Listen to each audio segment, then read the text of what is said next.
টিভেন24 নেটওয়ার্কের নিয়মিত আয়োজন আওয়ার ডেমোক্রেসি অনুষ্ঠানে স্বাগত জানাচ্ছি আমি রানা রায়হান। শুরু থেকেই গাজায় যুদ্ধবিরতির প্রস্তাব মূলত ইসরায়েলের বলে জানিয়ে আসছে বাইডেন প্রশাসন। প্রেসিডেন্ট জো বাইডেন নিজেও একথা গত শুক্রবার বলেছেন। সবশেষ ন্যাশনাল সিকিউরিটি কাউন্সিলের কমিউনিকেশনস অ্যাডভাইজার জন কার্বি আবারও বলেছেন প্রস্তাবটা দিয়েছে ইসরায়েল।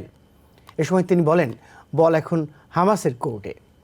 প্রস্তাব মেনে নিলে পার্লামেন্ট ভেঙে দেওয়ার হুঁশিয়ারি দিয়েছেন নেতানিয়াহুর জোট সরকারের অন্যতম শরিক নেতা এবং যুদ্ধকালীন মন্ত্রিসভার সদস্য বেন গাভির ও বেতসালেল স্মটরিচ।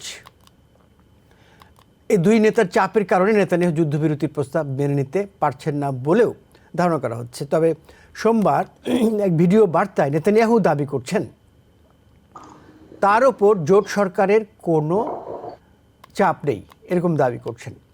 এই বিষয়টি নিয়ে আমরা আলোচনা করব।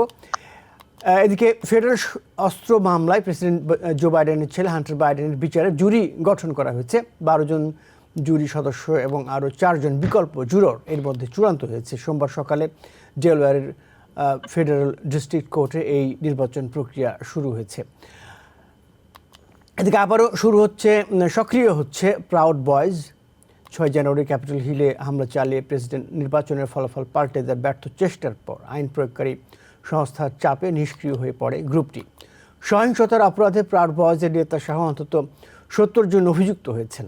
রয়টার্স জানিয়েছে, আগামী নির্বাচন সামনে রেখে Ohio proud boys chapter, Miami chapter সক্রিয় হচ্ছে। তারা নতুন সদস্যও নিয়োগ করছে। এদিকে আমেরিকা মেক্সিকো সীমান্তে অভিবাসন প্রক্রিয়া আংশিকভাবে বন্ধ করতে একটি নির্বাহী আদেশ জারি করতে যাচ্ছেন প্রেসিডেন্ট জো বাইডেন। দেশের দক্ষিণ সীমান্ত দিনে শরণার্থী প্রবেশ বা অনুপ্রবেশ 2,500 ছাড়ালেই এই আদেশ কার্যকর হবে। সিএনএনের এক জরিপের বরাত দিয়ে নিউ ইয়র্ক টাইমস জানিয়েছে, অভিবাসন বিষয়ে সাবেক প্রেসিডেন্ট ডোনাল্ড ট্রাম্প তিনি যদি কঠোর অবস্থান ঘোষণা নেন, এই বিষয়টা ভোটারদের মধ্যে সবচেয়ে বেশি সাড়া ফেলছে। মেক্সিকোর 200 বছরের ইতিহাসে প্রথম নারী প্রেসিডেন্ট নির্বাচিত হয়েছেন ক্লাউডিয়া শেইনবাউম। ক্ষমতাসীন বামপন্থী দল মরেনা পার্টির এই প্রার্থী নির্বাচনে 58% বেশি ভোট পেয়েছেন। মেক্সিকোর ইতিহাসে কোনো প্রেসিডেন্ট প্রার্থীর সর্বোচ্চ ভোটে জয় এটি। আগামী 1 অক্টোবর প্রেসিডেন্ট হিসেবে দায়িত্ব নেবেন তিনি। এই বিষয়গুলো নিয়ে আমরা আলোচনা করার চেষ্টা করব। সবগুলো বিষয় আমার সাথে আছেন আজকে আলোচনার জন্য doctor M Kabir Hasan, professor, department of economics and finance, university of New Orleans. আপনাকে স্বাগত জানাচ্ছি। আপনাকে ধন্যবাদ। আর স্বাগত জানাচ্ছি সৈয়দ মাহমুদুল্লাহ, সিনিয়র সাংবাদিক। আমি শুরুতে যাব ডক্টর এম কবির হাসানের কাছে।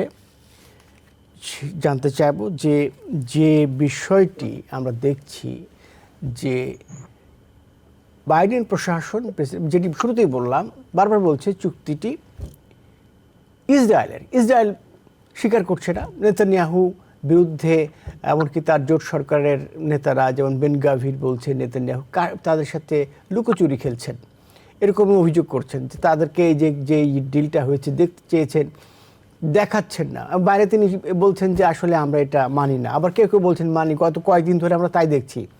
কি বলবেন আপনি ডক্টর কবির হাসান?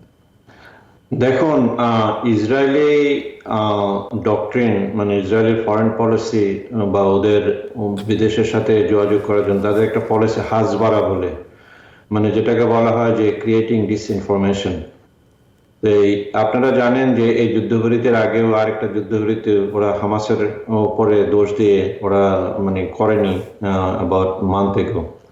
আমার কাছে সবকিছুই ধোয়াটে লাগে এই কারণে, অফকোর্স আমেরিকা এবং ইসরায়েল মিলেই এই ব্যাপারগুলো করেছে। তারা কেন লোকজনের সামনে এই সমস্ত লুকোচুরি খেলছে? এখন ইসরায়েলের পক্ষে একটার পর একটা মানে ওয়ার্ড ওপিনিয়ন যাচ্ছে।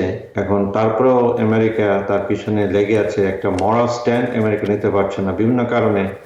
এটা নিয়ে হয়তো আমার বড় ভাই বলবেন। কিন্তু এখানে অবশ্যই এটা ইসরায়েলের, কিন্তু এটা আমার মনে হয় ওরা দুজনে প্ল্যান করে বলছে, কারণ দুজনের গা বাঁচাতে হবে। আমেরিকাকে বোঝাতে হবে যে আমরা তোমার পাশে আছি, আবার ইসরায়েলকেও তার নেতানিয়াহুর পজিশন ধরে রাখার জন্য যা যা করতে হয় সেটা করছে। এট দ্য সেম টাইম যেটা মানে মূল বিষয় আসলে, যে এখন যুদ্ধবিরতি বন্ধ করা দরকার। তারা কিন্তু যখন আলোচনা চলছে তারা কিন্তু একটার পর একটা আক্রমণ করেই যাচ্ছে রাফাতে, আপনারা জানেন। এবং রাফার যে মর্মান্তিক দুর্ঘটনার কারণে বাইরের দেশগুলো চোখ টনক নড়েছে। কিন্তু আমার প্রশ্ন হলো, এগুলো তো 75 ইয়ার্স ধরেছে, তাহলে ওরা তো জানতো, তারপরেও ওরা যুদ্ধাস্ত্র এগুলো দিয়ে যাচ্ছে, এটার মাধ্যমে গণহত্যা হচ্ছে, মানে জেনোসাইড হচ্ছে। আমি বলবো যে এটা ডেফিনেটলি ইসরায়েল এবং আমেরিকা যৌথভাবে করেছে এবং তারা এই গেমগুলো প্লে করছে। তারা মনে করছে rest of the world is বোকা, আসলে তারা বোকা না। আমি এখানেই ছেড়ে দিচ্ছি, আমি মোহাম্মদ আল ভাইকে বলবো অ্যাড করার জন্য, উনি আরো ছোট বেশি করে পারদর্শী। জানতে চাইবো, এই যে যেটি বলা হচ্ছে, জন কার্বি যেটি বলছেন, ডক্টর কবির হাসান, বল এখন হামাসের কোর্টে, এইটার অর্থ কি? এটা ওরা ছেড়ে দিচ্ছে হামাজের কাছে। হামাজ বলছে যে ওরা এটা দেখছে।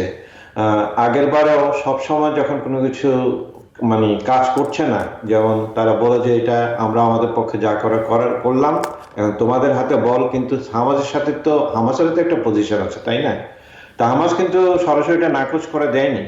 এবং যে ফেসের ব্যাপারগুলো বলা হয়েছে, যে আলটিমেটলি যেটা ওরা বলছে যে one of the sticking point, যে ওদের পার্মানেন্ট যুদ্ধবিরতি মানে গণহত্যা বন্ধ করতে হবে, সেই স্টিকিং পয়েন্টটা হয়তো একটা একটা ফ্লেক্সিবিলিটি আছে হামাস, হয়তো আমার মনে হয় যে মেনে নিতে পারে। আর যে জিনিসটা বারবার মানে নেতানিয়াহু বলছে যে মানে total destruction of Hamas. Hamas মানে কি? হামাস মানে গাজা। মানে আপনি কি পুরো গাজাবাসীকে 1.5 মিলিয়ন পিপলকে আপনি ধ্বংস করে দিবেন হামাসকে ধ্বংস করার জন্য? আজ ইসরায়েল যতই দিন যাচ্ছে, 8 মাস হয়ে গেল আজকে যুদ্ধে, ওরা কিন্তু যদি স্ট্র্যাটেজিক বলেন, মানে মানবতা বলেন, যেই দিক দিয়েই দেখেন না কেন আপনি, ইসরায়েল কিন্তু এই যুদ্ধে উইন করেনি। এমন হামাসের সক্ষমতা 20 to 30% ওরা ডিমিনিশ করতে পেরেছে। ওরা আসলে হামাসকে ধ্বংস করতে পারবে না। উইন এবং করেনি সাথে সাথে মানে আপনি কি বলবেন উইন যে করেনি, পরাজয় হয়েছে? ডেফিনেটলি পরাজয় হয়েছে বলবেন? না, আমি পরাজয় বলবো সেটা বলবো না, কিন্তু তাদের যে স্ট্র্যাটেজিক অবজেক্টিভ যেভাবে এগুতে চাচ্ছে, তাদের একটা স্ট্র্যাটেজিক ডিফিট হয়েছে। ওরা অনেক লোকজনকে মেরেছে, এই ব্যাপারটা মানুষের মুখে জল জল করে উঠবে, মানুষের চেতনায় নাড়া দিয়েছে। তারপরে কি হয় পরের ব্যাপার, কিন্তু 75 ইয়ার্স ধরে এই জিনিসগুলো আমরা দেখতাম না, এখন আমরা চোখের সামনে দেখছি কি হচ্ছে। ধন্যবাদ। আমি যাব সৈয়দ মাহমুদুল্লাহর কাছে। দেখেন, এখানে নেতানিয়াহু ভয় হচ্ছে তিনি তার সরকারের ফল করবে, এটি একটি ভয়। একই সঙ্গে তাকে যদি বিরোধী পক্ষ, যেমন ইয়ার লেপিড বলেছেন, সমর্থন করবেন, যদি সমর্থন নেনও ঝুঁকিটা হচ্ছে তাকে আগাম নির্বাচন দিতে হবে, অর্থাৎ তার সরকারের পতন অনিবার্য যদি তিনি এই চুক্তিটি মেনে নেন। এখন নেতানিয়াহু আসলে কি করবেন, বা আপনার কি মনে হচ্ছে, কিভাবে অ্যানালিসিস করবেন বিষয়টা? শুধুমাত্র ক্ষমতার জন্য কবির হাসান সাহেব খুব চমৎকার বিভিন্ন দিক থেকে ব্যাখ্যা করেছেন। তো শুধুমাত্র ক্ষমতা আঁকড়ে থাকার জন্য তিনি এটা করছেন তা না। তিনি ক্ষমতাচ্যুত হলে তিনি তার বিরুদ্ধে দুর্নীতির অভিযোগ আছে, সেইটার বিচারে তিনি জেলে যেতে পারেন, সেটা একটা তার ভয়, এই একটা। দ্বিতীয় আরেকটা হচ্ছে তার বাবা এবং তিনি, এরা ওই যে দুই মন্ত্রীর ঘাড় দৌড়ানোর চেষ্টা হচ্ছে, তাদের মতে ভয়ঙ্কর কট্টর।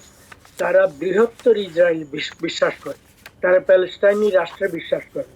ফলে এটাকে চালিয়ে যে ওদের উপরে দোষ দিয়ে, মানে ওদের উপরে দোষটা দিয়ে নানা ধরনের পেছনে উল্টো পাল্টা কাজ করে যুদ্ধ যতদিন চালিয়ে যেতে পারে, ধ্বংসযজ্ঞ যত চালিয়ে যেতে পারে, এখানে এটা করছে পশ্চিম তীরে অনবরত তাদের মানে আইডিএফ এর সৈন্যদের পাহারায় ওখানকার সেটলাররা প্যালেস্টাইনদের জমি দখল করছে, তাদেরকে কিছু কিছু খুন করছে, তাদেরকে মানে বাস্তুচ্যুত করছে, এগুলা চলে যাচ্ছে। ফলে বৃহত্তর ইসরায়েল যেটা, সেটা কায়েম হচ্ছে তাদের আসল লক্ষ্য।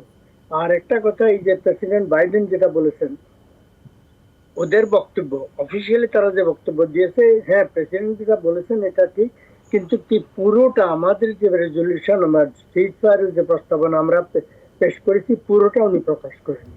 তো পুরোটা কি প্রকাশ করেনি সেটা তারা আর ব্যাখ্যা করছে না। যেটা এখানে হয়েছে তাদের প্রস্তাবে, এটা হচ্ছে প্রথম দফা 6 সপ্তাহ বিরতি থাকবে, এর ভিতরে অধিকাংশ মানে যুদ্ধবন্দীকে তারা ছেড়ে দেবে, প্যালেস্টাইনরা মানে হামাস এদেরকে মুক্তি দেবে। কিছু অবশ্য থাকবে, সবকিছু সবাইকে ফেরত দেবা এটা প্রথম দফায় না। তার ভিতরে সৈন্য, পুরুষ সৈন্য যারা, তাদেরকে রেখে দেওয়ার বিধান সম্ভবত আছে। আচ্ছা যাক, নিহত যারা তাদের ডেড বডি পাঠিয়ে দেবে। এখন আজকে লেটেস্ট একটা খবর, 4 জনের ডেড বডি তারা মানে জানায়, তারা জানতে পেরেছে 4 জন মারা গেছে খান ইউনিস শহরে, গাজার মধ্যখানে। তারা মারা গেছে কখন? ইসরায়েল সেখানে যখন ভয়ঙ্কর অপারেশন করছিল সেই সময়। ইনডাইরেক্টলি যে মেসেজ সেখান থেকে আসছে, ইসরায়েলের ওই হামলার সময় ওরা মারা গেছে, মানে প্যালেস্টাইন মানে হামাস ওদেরকে, মানে যাই হোক এই সমস্ত মানে চলবে। শেষে যে যুদ্ধবিরতির কথা খুব চমৎকার ভাবে প্রেসিডেন্ট বাইডেন ব্যাখ্যা করছেন, সেখানে ফাঁকটা কি, শুভঙ্করের ফাঁকি হচ্ছে, প্রথম দফা যুদ্ধবিরতির পরে অধিকাংশ বন্দীকে, জিম্মিকে মুক্তি দেওয়ার পরে একটা আলোচনা চলবে। মানে ডেফিনিটিভ বলা হয়নি যুদ্ধ মানে পার্মানেন্ট হবে, পার্মানেন্ট করার জন্য আলোচনা চলবে এই কথা, এবং আলোচনা চলবে এটা তো তারা এগ্রি করছে না, কারণ তারা জানে এই চাল বাহানা করতে করতে তারা আরো ধ্বংসলীলা চালাতে পারবে। এবং যুক্তরাষ্ট্রে তাদের প্রভাব কতটা স্পষ্ট, কতটা বলিষ্ঠ, তার সবচেয়ে বড় প্রমাণ যুক্তরাষ্ট্রের মানে পার্লামেন্টের, কংগ্রেসের upper house and lower house, senate and house of representative, দুইটারই মানে ডেমোক্রেটিক দলের নেতা, রিপাবলিকান দলের নেতা, দুই দলের 2 জন করে 4 নেতা যৌথভাবে নেতানিয়াহুকে, যার বিরুদ্ধে গ্রেফতারি পরোয়ানা জারি করেছে আন্তর্জাতিক আদালত, জাতিসংঘের আদালত, তাকে এখানে কংগ্রেসের যৌথ অধিবেশনে ভাষণ দেওয়ার জন্য করেছে। মানে এরা মানে এত বড় হত্যাযোগ্য যার বিরুদ্ধে অভিযোগ, একটা আন্তর্জাতিক আদালত যার বিরুদ্ধে করছে, তার প্রতি বৃদ্ধাঙ্গুষ্টি প্রদর্শন করে এবং আন্তর্জাতিক নিয়ম কানুনের তোয়াক্কা না করে। Because people sneeze. Because not everyone washes their hands. Because kids touch a lot of things. Set a date to get your COVID shot and RSV if eligible. Because if you're wondering, should I get my COVID shot? Think about other people. Learn more at nj.gov/health/vaccines. এটা কি সৈয়দ মাহমুদুল্লাহ, আমি এখানে জানতে চাইবো যে এটা কি নেতানিয়াহুর দুঃসাহস, ইসরায়েলের দুঃসাহস? বারবার বাইডেন প্রশাসন তিনি বলছেন যে এই যে প্রস্তাবটা, অস্ত্রবিরতি, যুদ্ধবিরতির প্রস্তাবটা, এটা হচ্ছে ইসরায়েল বরং নাকচ করছে, নেতানিয়াহু নাকচ করছেন। এটা কারণ এটা কিভাবে নেওয়া যায়? কারণ হচ্ছে ওরা বস্তুতপক্ষে এই যে এটা এর আগেও সম্ভবত একবার পৃথিবীতে একমাত্র দেশ আছে ইসরায়েল, যেখানে যুক্তরাষ্ট্রের কোনো ব্যক্তি যে প্রেসিডেন্ট হতে চান, কংগ্রেসের লিডার হতে চান, কোন মানে ইহুদি বসবাস যেখানে বেশি, যে সমস্ত স্টেটে সেখান বা যেখানকার সেখানকার মেয়র হতে চান, গভর্নর হতে চান, তারা ইসরায়েলে গিয়ে ওখানে জিয়ারত করে আসেন, ওদের কাছ থেকে শ্রদ্ধা প্রদর্শন করে, ওদের আশীর্বাদ শিরে বহন করে এখানে আসেন। নাকি এইটা যে পরিমাণ প্রভাব তারা এখানে অর্জন করেছে নিজেদেরকে, এটার থেকেই বোঝা যায় পৃথিবীতে তারা এই দেশে আসার প্রয়োজন মনে করে। নেতানিয়াহু কখনো এই দেশে এসে এদের আশীর্বাদ না দরকার মনে করে না, বরং ওবামা প্রেসিডেন্ট থাকার সময় ওবামার সাথে যোগাযোগ না করে, প্রেসিডেন্টকে অবজ্ঞা করে তিনি এই রিপাবলিকান ডমিনেটেড সেনেট তাকে দাওয়াত করেছিল এখানে করার জন্য, জয়েন্ট সেশনে ভাষণ দেওয়ার জন্য করে গেছেন। ফলে এটা হচ্ছে তাদের অবস্থা। অর্থাৎ তারা এই প্রস্তাবটাকে আরেকটু দুর্বল করবে, আরেকটু দুর্বল করে, যেটা তারা অ্যানাউন্স করেছে মোটামুটি শেষ পর্যন্ত হয়তো বিভিন্ন পক্ষের চাপে হামাস রাজি হয়ে যেতে পারে। তো হামাস রাজি না হয়ে, হামাসের নেতৃত্ব যদি না হয়, তারা অপারেশন চালানোর জন্য তাদের সুবিধা হবে, তারা ধ্বংসযজ্ঞ অব্যাহত রাখবে। আর যদি তারা গ্রহণ করে, তাহলে এমন ভাবে গ্রহণ করবে ভবিষ্যতে আবার আক্রমণের পথ তারা মানে রেখে দেবে, এমন ভাবে চুক্তি করবে। এটার দিকেই যাচ্ছি। মানে tail you lose head I win, এইরকম একটা কথা আছে না, যেদিকেই আপনি যে চালিয়ে দেন না কেন, ওই তিনি একমত মানে উইন করবেন। এইভাবেই পুরো জিনিসটা চালানো হচ্ছে। শুভঙ্করের থাকে। জি, আপনাকে ধন্যবাদ সৈয়দ মাহমুদুল্লাহ। আমরা ইসরায়েল প্রসঙ্গ থেকে বের হতে চাই, আপনি যদি আলোচনা করতে চান করতে পারেন। জি, আমি জাস্ট একটা জিনিস অ্যাড করতে যাচ্ছি। আসলে এটা আমার কাছে খুব অবাক লেগেছে। কিছুদিন আগে চাক সুমার বলেছে যে নেতৃত্ব পরিবর্তন হওয়া দরকার নেতানিয়াহুকে। আবার সেই নেতানিয়াহুকে চাক সুমার, আমি জনসনের কথা বুঝতে পারলাম, হি ইজ এ জায়নিস্ট, তাই না? সে ইসরায়েলের পক্ষে, সে বিশ্বাস করে যে চাক সুমার কিভাবে নেতানিয়াহুকে জয়েন্ট কংগ্রেসে বক্তৃতা, কি বক্তৃতা দেওয়ার আছে, যেখানে অলরেডি হ্যাজ বিন মানে ইন্টারন্যাশনাল কোর্ট অফ জাস্টিসে, তারপর আইসিসিতে তার ব্যক্তিগতভাবে গ্রেপ্তারের পরোয়ানা আছে। সেই জায়গায় আমার কাছে এটা অবাক লাগছে। বাট অবাক লাগলেও অবাক না হওয়ারই কারণ ইসরায়েলিরা যারা জুইশ আছে সারা দুনিয়াতে, ওরা ওদের যে হোমল্যান্ড যেটাকে বলে আর কি, যে প্যালেস্টাইন দূর করে যে তাদের এটা আদি বাসস্থান, সেই জিনিসটাকে এটা সাইকোলজিক্যাল এমন ভাবে অ্যাডাপ্ট করেছে। ওরা সেকুলার জু হোক অথবা রিলিজিয়াস জু হোক, এই যে ইয়াটাকে কিভাবে এটাকে মানে সম্প্রসারিত করা যায় জালের মতো সারা দুনিয়াতে। শুধু আমেরিকা কেন, আমেরিকা হয়তো ডিরেক্টলি তার ব্যাকে সাপোর্ট করে যাচ্ছে, কিন্তু রেস্ট অফ দি ওয়ার্ল্ড কিন্তু এতদিন পর্যন্ত 75 ইয়ার্স এবং 40,000 লোকজন মারা গেছে, 100,000 লোক ইয়ে করেছে, তারপরেও তারা কিন্তু সেইভাবে যে পজিশন নেওয়া দরকার সেইভাবে পজিশন নিচ্ছে না। কিন্তু ওরা আমাদেরকে মানবাধিকারের কথা বলে আর কি। তো এই জিনিসটা আসলে বড় দুঃখজনক। আসলে সারা দুনিয়া দেখছে। আমার মনে হয় আলটিমেটলি ইসরায়েলের ডেফিনেটলি একটা স্ট্র্যাটেজিক পতন। লোকজন যারা নতুন করে বড় হচ্ছে, নিউ জেনারেশন, আপনারা আমেরিকান বিভিন্ন ইউনিভার্সিটিগুলি যেটা হচ্ছে, যেটা যে ভিয়েতনাম ওয়ার হয়েছিল, একই জিনিস কিন্তু ওরা করছে। সেখানে কিন্তু শুধু মুসলিম না, আরব না, ওর বিভিন্ন ফেথ ট্রেডিশনের জুইশরা সেখানে এসে যোগাযোগ দিচ্ছে। এতে একটা ভালো জিনিস বেরিয়ে আসবে, কারণ আমরা চাই একটা পার্মানেন্ট সলিউশন। আর একটা কথা যেটা মহাদেবরা বলেছেন, আসলে ওরা কোনোভাবে বিশ্বাস করে না 75 সারা আমাদের সাথে খেলা খেলছে, মানে তাসের খেলা খেলছে, যে ওই প্যালেস্টিনিয়ান স্টেট বলে, টু স্টেট, তার বিভিন্ন ধরনের যে আপনার 75 হিস্ট্রি দেখেন, আর আসলে তার ভিতর থেকে কখনোই প্যালেস্টিনিয়ান স্টেট বলে কোনো কিছু মানতে চায়নি। এই যে দুইজন রাইট উইং যারা আছেন কোয়ালিশন, একটা যুদ্ধকালীন মন্ত্রিসভায়, যে ফাইন্যান্স মিনিস্টার, ডিফেন্স মিনিস্টার, ওরা তো আসলে কোনোভাবে বিশ্বাস করে না। এবং যে কথাটা সুন্দর করে বলছেন, আমরা শুধু গাজার দিকে, অল আইজ অন গাজা অথবা রাফার কথা বলে, কিন্তু এই যে ওয়েস্ট ব্যাংকে মানে ইসরায়েলি সিকিউরিটি ফোর্সের তত্ত্বাবধানে আস্তে আস্তে মানে প্যালেস্টাইনকে ওরা ওখান থেকে দূরে সরাচ্ছে, ওরা সেটেলমেন্ট বাড়াচ্ছে, যেটা ইন্টারন্যাশনাল ল এবং রেগুলেশন এগেইনস্টে। প্রেসিডেন্ট বাইডেন তো ওই ব্যাপারে কিছুই বলছেন না। মাঝে মাঝে বলা যায় আমরা ভিসা দিব না। ভিসা না দিলে কি হবে? যে কথা উনি বললেন যে আমাদের তো আমেরিকা যেতেন, তোমরা এসে আমাদেরকে পায়ের ধুলা নিয়ে তারপরে দাঁড়াতে হয়। তো এগুলো তো মানে হাস্যকর একটা ব্যাপার ঘটছে আর কি। আমি জাস্ট একটু অ্যাড করতে যাচ্ছিলাম, এখানে আমার আরেকটি প্রসঙ্গ, মানে এই প্রসঙ্গ ধরেই যেটি মনে পড়ছে যে ইজিপ্ট এখনো পর্যন্ত আমরা দেখছি যে ইসরায়েলের পক্ষে কাজ করছে, ইসরায়েলকে রক্ষা করে যাচ্ছে এক অর্থে। কীভাবে দেখুন, রিপোর্টে আসছে যেটি, এটা দ্বিমত থাকতে পারে, হামাসের সঙ্গে মুসলিম ব্রাদার ইজিপ্টের তাদের একটা সম্পর্ক আছে। হ্যাঁ, তো এই সম্পর্ক যেহেতু মুসলিম ব্রাদারকে পছন্দ করে না প্রেসিডেন্ট আল সিসি, ইজিপ্টের প্রেসিডেন্ট, তো এই কারণে হামাসকেও পছন্দ করে না। এছাড়া একটি চুক্তি আছে ইজিপ্টের সাথে ইসরায়েলের, যার কারণে এই জায়গাটায় তারা যেতে পারে না, বিরোধপূর্ণ জায়গায় ইসরায়েলের সাথে যেতে পারে না, এরকমটি বলা হচ্ছে। এইটাকে এটা আসলে মানে সিসি তো আমেরিকান আরেকিয়া মানে পোডল আর কি। আপনি জানেন যে মুরসি, যেখানে 7,000 বছরের ডেমোক্রেটিক ইলেকশনে মুরসি যে কোনো পথের হোক, সে কিন্তু ডেমোক্রেটিক নির্বাচিত একজন প্রেসিডেন্ট। তাকে 1 বছর মধ্যে ফেল করানো হয়েছে, কারণ সে ইসরায়েলের ব্যাপারে একটা শক্ত অবস্থান নিতে যাচ্ছিল, যে এই যে গাজাবাসীদের প্যালেস্টিনিয়ান টু স্টেট সলিউশন, এবং only way to this two eliminate him.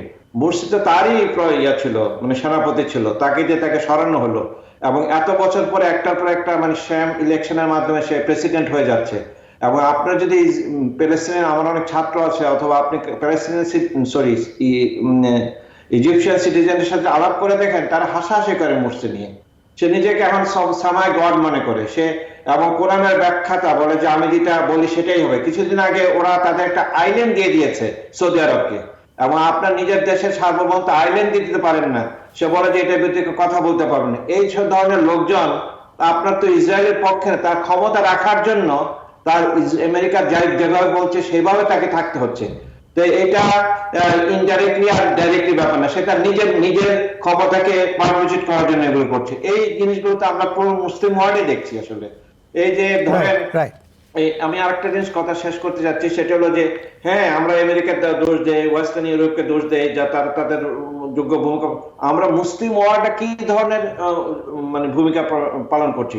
OIC, আরব লীগ, কারণ একটা শক্ত অবস্থা নিতে পারছে না। সৌদি আরব যদি একটা দাঁড়ায় যে না আমি তেল বন্ধ করে দেব, তো যুদ্ধের মোড় অন্যদিকে যাবে, কেউ তো কিছু বলছে না। শুধু ওদেরকে দোষ দিয়ে লাভ নেই যে ইনডিরেক্টলি অফকোর্স, কারণ মুরসি ক্ষমতা এসেছে মুসলিম ব্রাদারহুডকে মানে ক্ষমতাচ্যুত, সরি সিসি মোরসির পার্টি ছিল মুসলিম ব্রাদারহুড, তাদেরকে ক্ষমতাচ্যুত করে শেষে সাধারণত সে তাদেরকে চাইবে না, কিন্তু এটা তো আর ইসরায়েল লাগে না।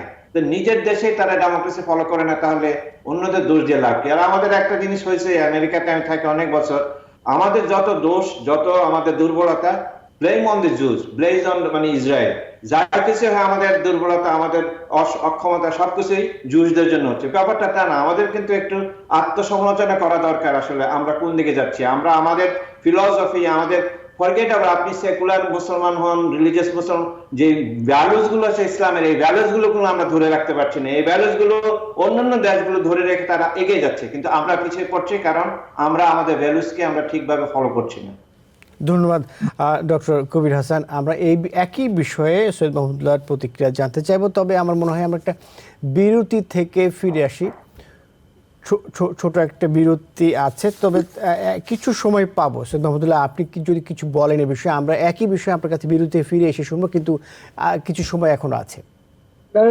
ধন্যবাদ প্রফেসর সাহেব, খুব সুন্দরভাবে ব্যাখ্যা করেছেন। মসজিদ তো ওই যে ইসলাম ব্রাদারহুডকে মসজিদকে ক্ষমতাচ্যুত করে সিসি ক্ষমতা এসছেন কু করে, তো তারা ইসলামিক ব্রাদারহুডের বিরুদ্ধে তাদেরকে দেশের ধ্বংস করে দিচ্ছে, হাজার হাজার লোককে হত্যা করেছে, হাজার হাজার লোককে জেলে পাঠিয়েছে, এবং তাদের সাথে হামাসের রিলেশনশিপ, এইটা একটা কারণ। দ্বিতীয় আরেকটা বাস্তবতার দিক হচ্ছে, সমস্ত অর্থনৈতিক সাহায্য পশ্চিম থেকে পাওয়া সত্ত্বেও তার ব্যক্তিগতভাবে তার পশ্চিমের তল্পি বাহক, এটার দিকটা। অন্য দিক হচ্ছে মিলিটারিলি যদি মানে একবার দুবার তো তারা যুদ্ধ করেছে, নাসের আমলে এবং এর পরবর্তীতে দুবারই তারা হেরে গেছে। পর এখনো যদি আবার ইসরায়েলের সাথে তারা যুদ্ধে যায়, ইসরায়েল তাদেরকে নাস্তানাবুদ করে ধ্বংস করেছে, ফলে তারা কোনো অবস্থাতে ইসরায়েলের সাথে যুদ্ধে জড়াতে চায় না।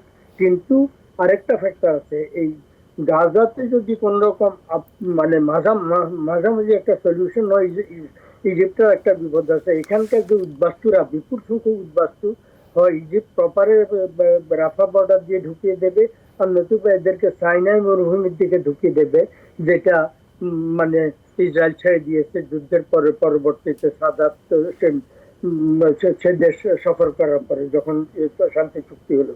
তো ফলে মানে সেটা আবার ইজিপ্টের জন্য বোঝা হবে, ফিজিক্যাল বোঝা, অ্যাট দি সেম টাইম থ্রেটও হবে তাদের ইডিওলজির কারণে। সেই সব নানা কারণে তারা ইডিওলজিক্যালি এবং মানে স্ট্র্যাটেজিক্যালি তারা হামাস বিরোধী, কিন্তু অ্যাট দি সেম টাইম মানে স্ট্র্যাটেজিক রিজন, মিলিটারি শক্তির কারণেও তারা ইসরায়েলকে ভয় পায়। ধন্যবাদ সৈয়দ মাহমুদুল্লাহ। আমরা বিরতি থেকে ফিরে আসি, ফিরে এসে যদি আপনাদের এই বিষয়ে আলোচনা থাকে আলোচনা করব। আমরা হান্টার বাইডেনের যে বিচার চলছে সেই প্রসঙ্গে এবং প্রেসিডেন্ট ট্রাম্পের উপরে যে জনমত জরিপ হয়েছে তাকে সমর্থন কমেছে না বেড়েছে, সেইটা নিয়েও একটু আলোচনা করব। আপনারা সাথেই থাকবেন দর্শক, আমরা একটু পরই ফিরে আসছি। Because people sneeze. Because not everyone washes their hands. Because kids touch a lot of things. Set a date to get your COVID shot and RSV if eligible. Because if you're wondering, should I get my COVID shot? Think about other people. Learn more at nj.gov/health/vaccines. Hour democracy অনুষ্ঠানে আবারও স্বাগত জানাচ্ছি। আমি চলে যাচ্ছি সৈয়দ মাহমুদুল্লাহর কাছে, যে এই প্রসঙ্গে আর কি আপনি আর কিছু বলবেন ইজিপ্ট প্রসঙ্গে। আমি যেটি জানতে চাইব সেটি হচ্ছে যে এই হান্টার বাইডেনের বিচার শুরু হয়েছে, আজকে জুরি গঠন করা হলো। এই সময়টাই প্রেসিডেন্ট জো বাইডেন তার ভালোবাসা প্রকাশ করলেন সন্তানের প্রতি, বললেন যে boundless love for his son, এরকম কথা বললেন। একই সঙ্গে আমরা দেখলাম জিল বাইডেন আদালতে উপস্থিত হয়েছিলেন আজকে। তিনি বলছেন যে তিনি পেন্ডিং ফেডারেল কেস এ বিষয়ে কমেন্ট করতে পারেন না, তবে ছেলের জন্য তার ভালোবাসা রয়েছে এবং তার প্রতি আস্থা রয়েছে এবং রেসপেক্ট রয়েছে তার শক্তিতে। এইটা কি বিচারের হস্তক্ষেপ বা এরকম কিছু আছে এরকম মনে করছেন? প্রেসিডেন্ট মাতা পিতার সন্তান প্রতি ভালোবাসা থাকবে এক্সপ্রেস করেছেন, একটা ডিস্ট্রেসের মধ্যে বিপদের মুখে পড়েছে, তখন তিনি সেটা ব্যাখ্যা করেছেন, এর আগেও ব্যাখ্যা মানে বলেছেন। তিনি বলে না, এটা না, জিল বাইডেন তার মানে জো বাইডেন দ্বিতীয় স্ত্রী, এর মান তার মা, এদের মা দুই ভাই আর সম্ভবত তাদের আরেক বোন ছিল বা দুই বোন, তাদের সবাই মা প্রথম স্ত্রী জো বাইডেন, তিনি মারা গেছেন কার অ্যাক্সিডেন্টে, মানে যখন তরুণ সেনেটর জো বাইডেন। যাই হোক, এইটাতে না, দুঃখের ব্যাপার হচ্ছে যে আমি বাংলাদেশেও কয়েক বছর আগে, হয়তো আপনিও পড়েছেন আমিও পড়েছি, একটা নিউজ যে একটা বাবা বা মা বা দুইজনে মিলে তাদের একটা বখাটে সন্তানকে অতিষ্ঠ হয়ে পুলিশের কাছে নিয়ে গেছে, ধরিয়ে দিয়েছে। তো কখন হয় কি, মানে হান্টার বাইডেনের যে কাজকর্ম, এমন না যে এই তিনি যে সব কাজ করেছেন এইটা তো হচ্ছে গানের ব্যাপার, তিনি এডিক্ট অবস্থায়, অনেক স্টেটে এটা করতে হয়, বলে এটা ভয়ঙ্কর একটা কিছু না, নিশ্চয় অন্যায়, আইন ভঙ্গ করেছেন ডেলাওয়্যার স্টেটের, তিনি সেটা উল্লেখ করেননি, মিথ্যা কথা লিখেছেন, তিনি ড্রাগ এডিক্ট না সেটা বলে গ্রান্ট লাইসেন্স দিয়েছেন, এই জন্য ছোটখাটো একটা মিসডেমিনার। কিন্তু কতগুলো স্টেট আছে এরকম লোকদেরকে হর হামেশা দিয়ে ক্রিমিনালরা কিনছে এটা সেটা করে।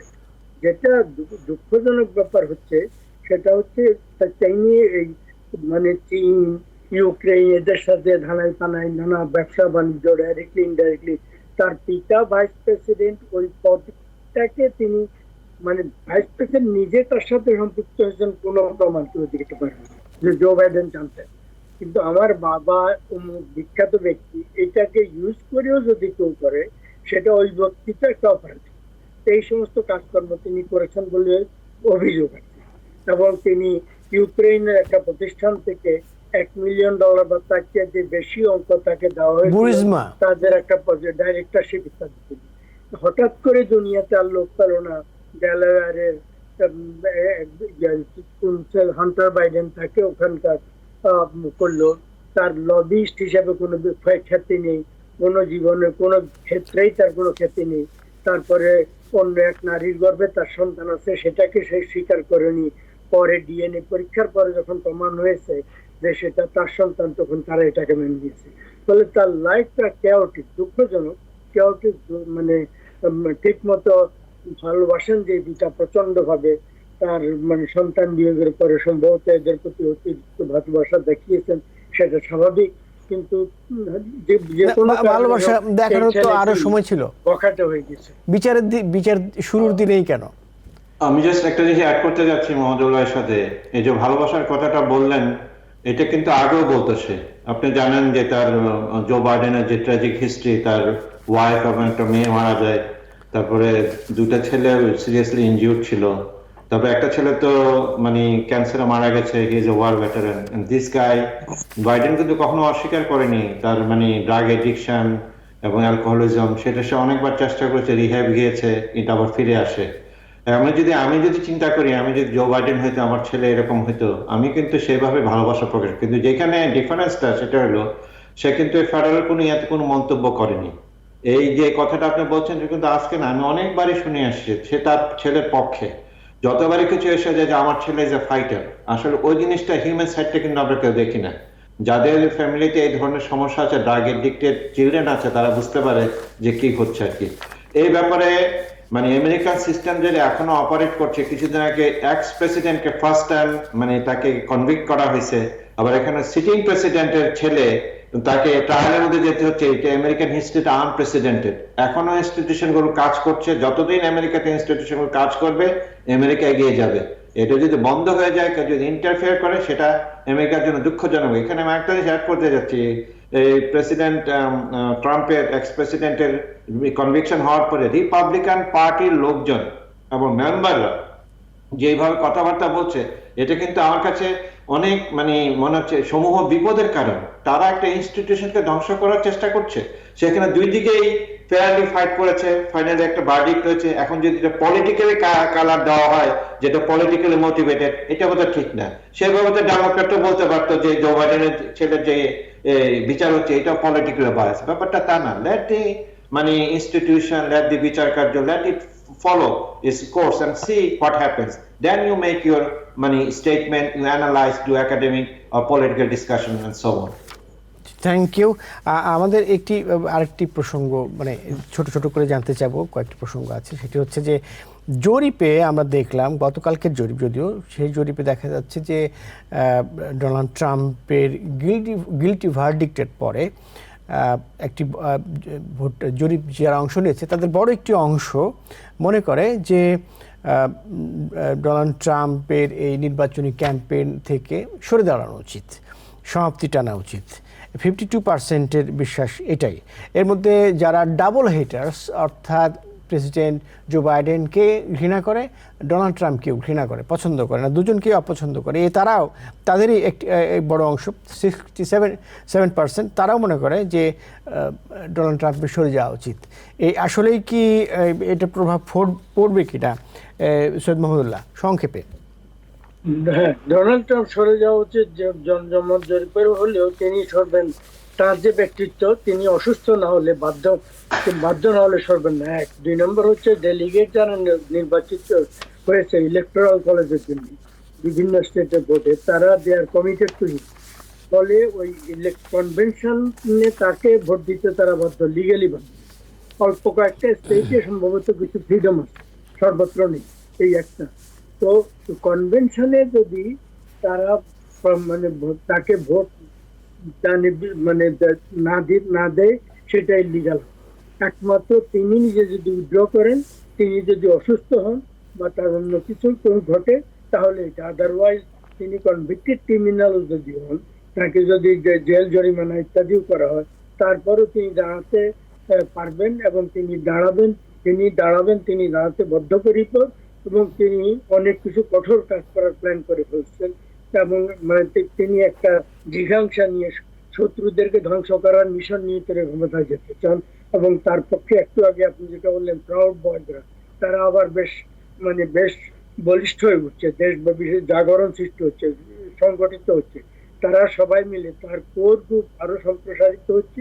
তিনি কনভিক্টেড হওয়ার পরে, জেল জরিমানা দেওয়ার আগেই কনভিক্টেড হওয়ার পরে 24 ঘন্টায় $100 মিলিয়ন বেশি সম্ভবত তার তহবিলে এসেছে, তার সমর্থকরা দিয়েছে। ফলে তার সমর্থনের বেশ খুব স্ট্রং। আমার ধারণা তিনি কোনো অবস্থাতেই এই জনমতকে কোনো গুরুত্ব দেবেন না। তিনি ভোটে দাঁড়াবেন এবং ইলেকশন যদি অনেকে কিন্তু বলছেন যে কনভিক্টেড ফেলন তাকে লোকজন পছন্দ নাও করতে পারে। আচ্ছা, আমি একটা জিনিস অ্যাড করছি। অ্যাকচুয়ালি কথাটা ঠিক না। He has been convicted in lower court, ultimately to run through all the supreme court, কিন্তু ওনাকে আপনি কনভিক্টেড বলতে পারবেন না। এই জন্য কিন্তু আমেরিকান কনস্টিটিউশনে ওকে যদি এই যে এখন যার যদি জেলেও পাঠায়, তারপরে কিন্তু she is not ineligible according American constitution. কিন্তু আপনারা জানেন যে এই ভার্ডিক্টের পর পরে সেটা তার পক্ষে নিয়ে গেছে। আমেরিকান এটা টোটালি ডিভাইডেড। এই ডিভিশনটা আরো প্রকট হয়েছে, কারণ তারপর পরে আবার মেনি মিলিয়ন্স ডলার সে তুলে ফেলেছে যে তার এই যে পলিটিক্যাল তাকে করা হচ্ছে, ভিক্টিমাইজেশন করা হচ্ছে এই কোর্ট সিস্টেমের মাধ্যমে। এই যে কথাগুলো একজন এক্স প্রেসিডেন্ট বলছে, এইটা আমার কাছে খুব শঙ্কাজনক মনে হচ্ছে আমেরিকান ইনস্টিটিউশন ডেভেলপমেন্ট, আমেরিকান ইনস্টিটিউশনকে উইক করার জন্য। কিন্তু যে ব্যাপারটা হবে, আমার মনে হয় এটা একটা প্রভাব ফেলবে। কারণ আপনারা যে সুইং ভোটার বা ইন্ডিপেন্ডেন্ট ভোটার যেটা বলে, যেগুলো সুইং স্টেট, সেখানে কিন্তু তারা এই মোরালিটির ব্যাপারটা আনবে। এবং সবাই জানে যে Joe Biden is a crook. তার পুরো সারা জীবন ব্যবসাপাতি, তার যদি পুরো লাইফ হিস্ট্রি দেখেন, is a businessman, is a crooked businessman, তাই না? ডোনাল্ড ট্রাম্পের কথা বলছেন, রাইট? ডোনাল্ড ট্রাম্পের কথা বলছি আমি। সে ইজ এ ক্রুক ম্যান, তাই না? সেটা সবাই জানে। এখন কনভিকশন হয়েছে যারা মোরালিটি আছে এবং এই যে ইন্ডিপেন্ডেন্ট ভোটাররা, তারা কিন্তু তাদের উপর একটা প্রভাব ফেলবে, হয়তো তারা ভোট দিতেও যাবে না। রিপাবলিকান পার্টির মধ্যে কিছু আছে যারা কনসার্স আছে, তারাও কিন্তু ভোট থাকতে বিরত থাকবে। আর এখানে উজ্জীবিত করবে অবশ্য ডেমোক্রেটরা আমার মতো লোকজনকে, যারা পাইছি ফাইনালি এর কনভিক্টেড, তার তো ভোট আগেই দিতাম না, এখন তো আরো দিব না। এই ব্যাপারগুলো কিন্তু আরো পোলারাইজেশন হবে, কিন্তু ডেফিনেটলি একটা প্রভাব পড়বে ইলেকশনে, নম্বর ইলেকশন, মানে নেতিবাচক ভাবে ট্রাম্পের জন্য, রাইট? নেতিবাচক তেমনি ভাবে বয়স এবং গাজা পলিসি ইত্যাদি নিয়ে বাইডেনের নেতিবাচক দিকটা অত্যন্ত প্রখর হয়ে উঠছে। জি, আমি আরেকটি প্রসঙ্গে ছোট্ট করে আলোচনা করে, আমরা দেখলাম যে আমেরিকার প্রতিবেশী দেশ মেক্সিকো একজন নতুন প্রেসিডেন্ট নির্বাচিত করেছেন, একজন নারী, ক্লডিয়া শেইনবম। আপনারা এরই মধ্যে জেনেছেন তিনি ক্ষমতাসীন যে দল আছে সেই দলেরই সদস্য। তবে তিনি, যেটি বলা হচ্ছে একটি রিপোর্টে আমরা দেখছি সিএনএনের, সেখানে তিনি নিউ লিবারাল ইকোনমিক পলিসি পছন্দ করেন না, এবং এই নিউ লিবারাল ইকোনমিক পলিসির কারণে মিলিয়ন মিলিয়ন মানুষ পভার্টিতে নিমজ্জিত হয়, তার এটা দাবি। এই তার যে দর্শন, সেইটার কারণে কি কোনো প্রভাব, দ্বিপক্ষীয় প্রভাব পড়বে কিনা সম্পর্কে ডক্টর কবির হাসান? আমি একটা জিনিস অ্যাড করে যাচ্ছি। আপনারা জানেন যে 200 ইয়ার্স, কিন্তু আমরা একটা যে ভুলে যাই, আমি যত 41 ইয়ার্স ধরে আমেরিকা আছি, 41 ইয়ার্স ধরে যতগুলো প্রেসিডেন্সিয়াল ইলেকশন হয়েছে মেক্সিকোতে, সবগুলো কিন্তু সেটেলার পিপল, যারা স্পেন থেকে এসে সেটেল করে। আপনি জানেন দিস দ্য অনলি কান্ট্রি, ওরা এসে শুধু তার ধর্মই চেঞ্জ করেনি, তাদের ভাষা পর্যন্ত চেঞ্জ করে দিয়েছে। এই গত 40 বছর যতগুলো president, including the last president, ওরা কিন্তু একই লাইন ফলো করছে। ওরা মানে মূল যে মেক্সিকোর জনগণ যারা যেখানে ওখানে তাদের আদি বাসস্থান, তাদের মধ্যে কিন্তু 40 বছর আমি কাউকে প্রেসিডেন্ট দেখিনি। হ্যাভিং সেড দিস, আগের প্রেসিডেন্টের যে নীতি ছিল, আগের প্রেসিডেন্ট কিছু পজিটিভ দিক করেছে, সে যে লেফটিস্ট, আগের প্রেসিডেন্ট লেফটিস্ট ছিল, পোভার্টি অনেকে চেঞ্জ করেছে, গান ভায়োলেন্স, একটু অনেক পজিটিভ জিনিস উনি এনেছে। এবং কিন্তু এই যে ক্লোডিয়া কিন্তু বারবার প্ল্যাটফর্ম ইউজ করেছে আগের প্রেসিডেন্টের, এবং সেটার সুফল পেয়েছে, এবং অলমোস্ট 60% ভোটের সাথে জিতেছে।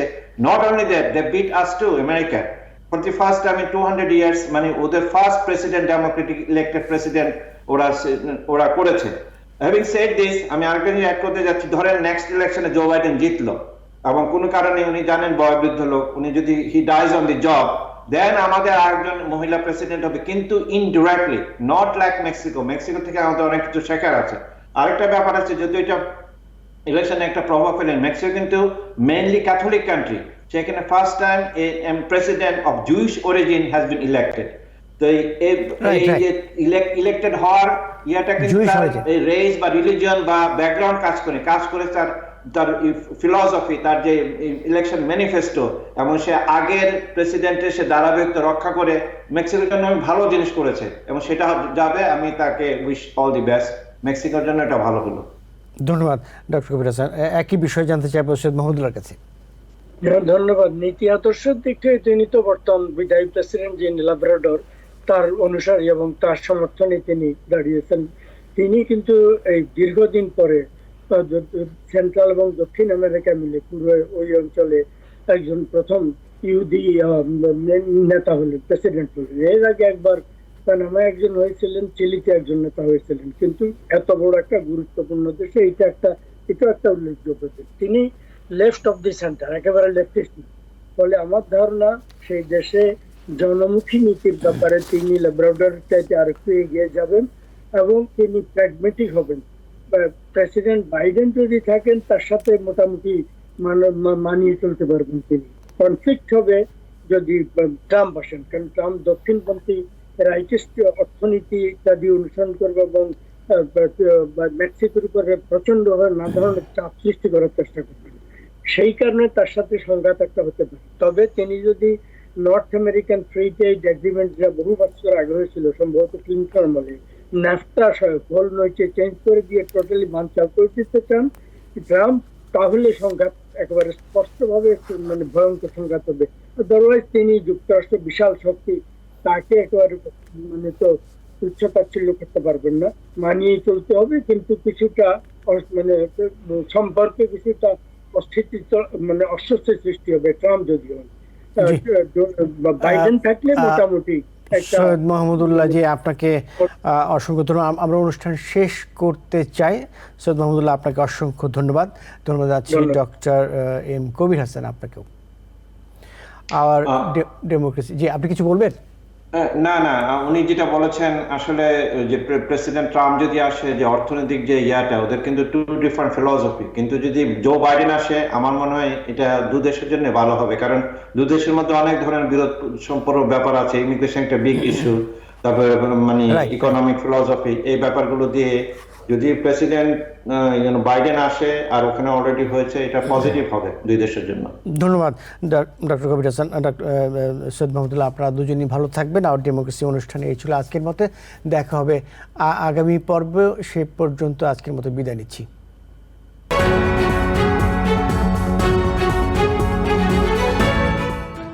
TBN 24 টেলিভিশন দেখতে আজই কল করুন 7187776556। লগ ইন করুন www.totalcablebd.com। নিউ ইয়র্ক থেকে সম্প্রচারিত TBN 24 টেলিভিশন বিশ্বজুড়ে বাঙালির কণ্ঠস্বর।